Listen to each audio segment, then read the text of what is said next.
आइए number system का एक और सवाल हम लोग देखते हैं आज। प्रश्न है, the total number of 3 digit numbers which have only 3 factors will be. अर्थात 3 अंकीय संख्याओं की कुल संख्या क्या होगी जिनके केवल 3 गुणनखंड होंगे। ऑप्शन है 6, 9, 45 और 7। यहाँ पे जो कॉन्सेप्ट यूज करने वाले हैं हम लोग, ये है कि किसी अभाज्य संख्या के वर्ग के केवल 3 ही गुणनखंड होते हैं। कोई भी अभाज्य संख्या है, जैसे कि दो दो एक अभाज्य संख्या है और इसका वर्ग करने पे 4 आ रहा है और 4 का केवल 3 गुणनखंड 1, 2 और 4 होने वाला है।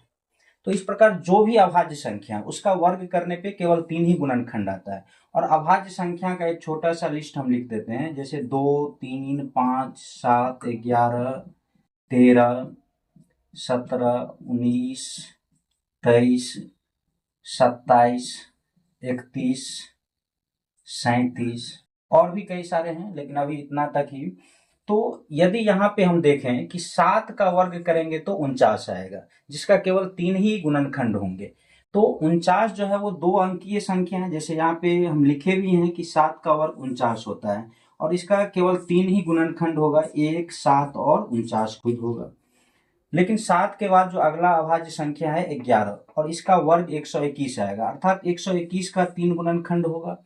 फिर 13 का वर्ग 169, इसका भी केवल 3 गुणनखंड होगा। अगला अभाज्य संख्या 17 है जिसका वर्ग 289 होगा और इसका भी केवल 3 ही गुणनखंड होगा। अगला अभाज्य संख्या 19 है और उसका वर्ग 361 है जिसका केवल 3 ही गुणनखंड होगा।